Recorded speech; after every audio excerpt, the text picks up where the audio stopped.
Hi everyone, welcome back. It's Christina. I've been making a mermaid and I've made a mermaid pattern. So this will be a series of videos through May for Mermay. If you don't know, Mermay is quite a popular thing. And I have made a pattern. So what I'm doing now is showing you what I've made and showing you the pattern. So you've got time if you want to join in to grab a pattern. They're in my Etsy store. If you're a YouTuber and you're going to be YouTubing your process with it, just let me know. I'll send you a pattern.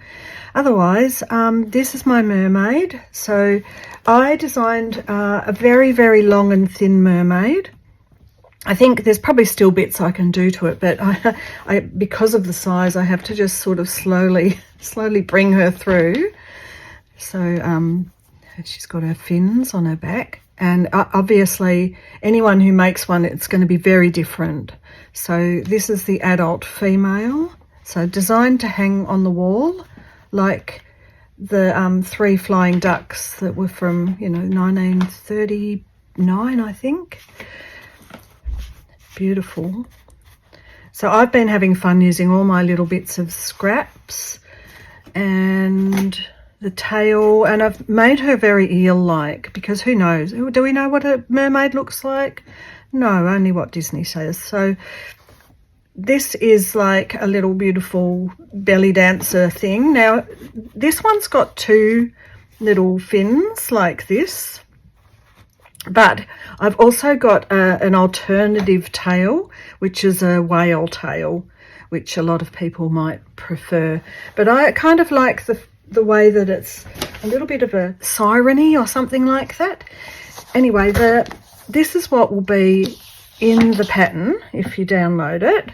I've got all the notes because there's bits and pieces. So there's a mer child, and all of these can be swapped out with the additional tail.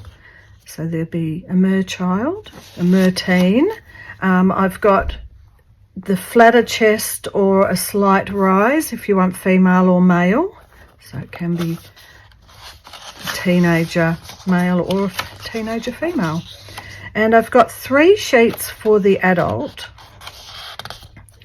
The way I did this one, because it was so large, I thought a lot of these little crossover parts aren't very wide, so I've done mine in segments. However, feel free to widen them a bit and join them all together, but this is very long. So what I've done with the adult is put folding, so you can fold it to shorten this body part. So I should show you which is which. All right, so this part here,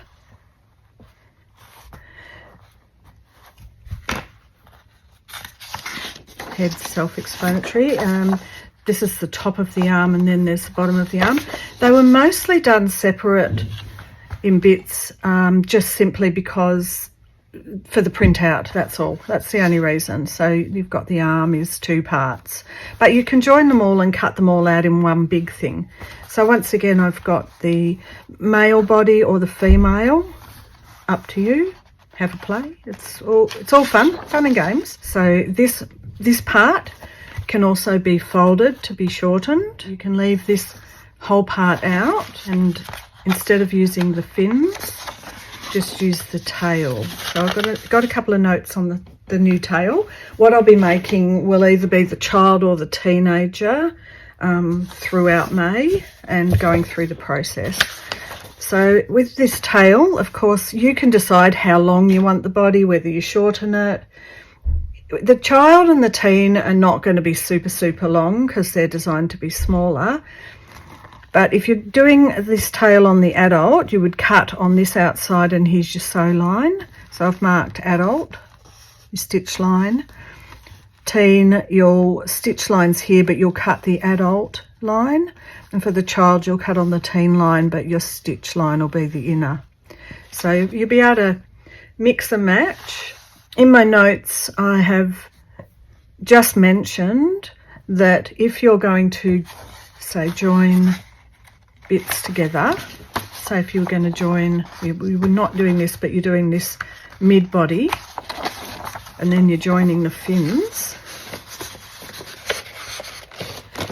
If they don't quite line up, you can sort of, let me fold it. You can sort of, you know, that one does, so that wasn't probably the best example. There might be some that are just sort of a bit out of whack, but you can just move them up and down to join them.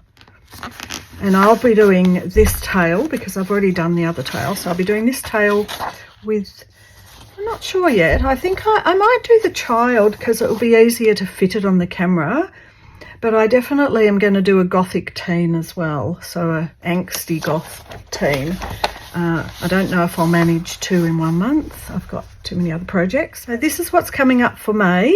And I hope you join in because I would absolutely love to see what people make. I think everyone has a different style, different ideas. My first one has been using scraps. I'm thinking I might do, if I do a gothy sort of teen, I might do a whole heap of different black materials or dark blues. I might do, the child might be very sunny. My flatmate wants me to do a very, very bright, you know, see beautiful, bright, tropical fish colours. So I guess she wants one for her birthday. So there's a whole variety. You can make whatever, and with the 2 different tails, males and females, lengthening and shortening, the pattern is actually giving you oodles of options, and you can have a whole wall of them. So these ones are definitely designed to be hung on the wall. Oh, the other thing to just tell you, I've only made 1 arm because when it's hanging up on the wall, if there's another arm on this side, it's going to bulk it out too much. And I think I'm pretty much planning to have a wall of them somewhere in my house when I've finished. Okay, feel free to do whatever you like with hair. Because I've been using scraps and bits and pieces from all my slow stitching, I've just used trim for a sort of a, you know, a kind of a weird sort of, it's a bit more masculine, I think. I've used a button for the eye, used some lace along here and some sequins for a bit of a beautiful headdress. I can probably still work a bit more on the head. I just wanted to get this video out and show everyone. And these are just my ideas. This beautiful lace looks a bit like fins. This beautiful lace looks a little bit like scales. So that's my project that I'm going to be doing through May. And honestly, I hope you join me. It'll be great to see you. Okay, I will see you in the next video. Bye for now.